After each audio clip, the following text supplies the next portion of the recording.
I want to take a moment to show you something. A woman sent me this sign 8 years ago.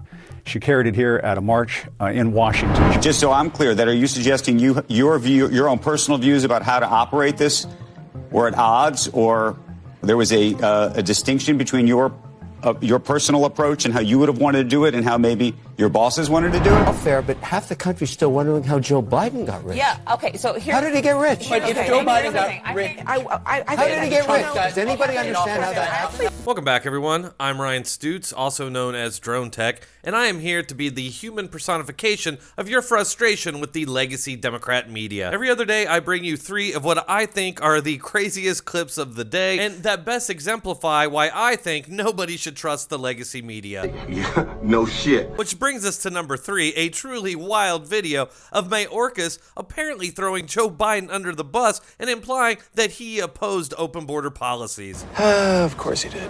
Mr. Secretary, do you not, I mean, put the politics of the election aside if you want. Do you not look at the immigration issue in this country and what has transpired over the last 4 years, given the number of people coming into this country illegally, given the firestorm that this has created, the national dialogue about it, given some of the efforts, frankly, by the administration, especially early on, to be more lenient than they had been? Do you think none of those things, if you could go back, you would do differently? Look, Andrew, yes, and you have to understand something, and this is not specific to government, but to any large organization, including a government administration. People have different views on what the correct policies should be, what the correct operational measures should be. Those disagreements, those different views are voiced, decisions are made, and then everyone marches in unity together. That is the nature of a large organization, and the government is no different. But just so I'm clear, that are you suggesting your own personal views about how to operate this were at odds, or there was a distinction between your personal approach and how you would have wanted to do it and how maybe your bosses wanted to do it? I don't want to get into the deliberative process. We're one team, and it's one effort, but this is not a revolutionary concept, that there are disparate views when one has many people involved in the decision-making process. Nice try. No, correction. Terrible try. Wow, the rats are really jumping ship now. It's just crazy to think about all the media propaganda over the course of the last 4 years protecting Biden, claiming that Kamala Harris wasn't the border czar, and that it was actually the fault of Donald Trump and the Republicans for why the border was so bad. And if you remember, for years, they wouldn't even admit that there was a border crisis. Now that the election is over, they apparently don't feel any need to keep telling this big lie anymore. As if anyone believed it in the first place. Biden literally came in on his first day and did away with everything Trump had done to improve the border situation. Which brings us to number 2 on why you shouldn't trust the legacy media, with Jim Acosta insisting that he's a really real journalist and he's gonna fight the power. I want to take a moment to talk about something President Biden said during his farewell address. He warned the free press is crumbling in this country. I would add that's only if we the people let that happen. Journalists exist to seek the truth, to tell people's stories, to lift up voices that may not be heard otherwise, to shine a light on injustice and to hold the powerful accountable. We are not the enemy of the people, we are the defenders of the people. Walter Cronkite once said, freedom of the press is not just important to democracy, it is democracy.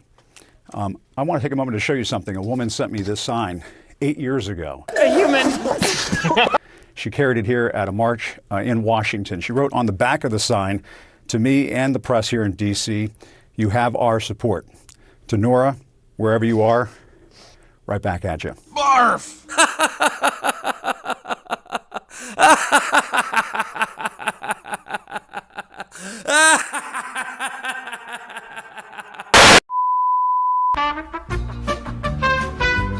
Was Jim Acosta holding power to account when he lied to the country for 4 years about Joe Biden's very obvious cognitive decline? Where somebody has to show them where to go, where the door is. I'm sorry, guys. It looks bad. Come on. And you have to admit, I mean, some of these videos have been deceptively edited.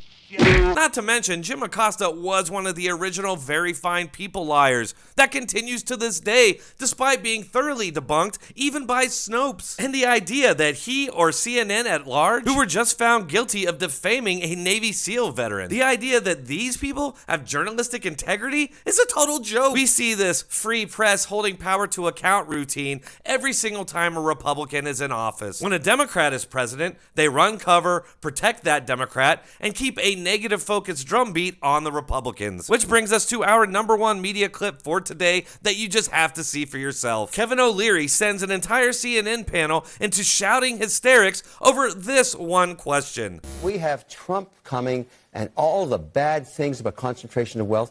Americans appreciate the ability to pursue the American dream every day, and we do not push down on success ever. So, yes, Musk is rich. So what?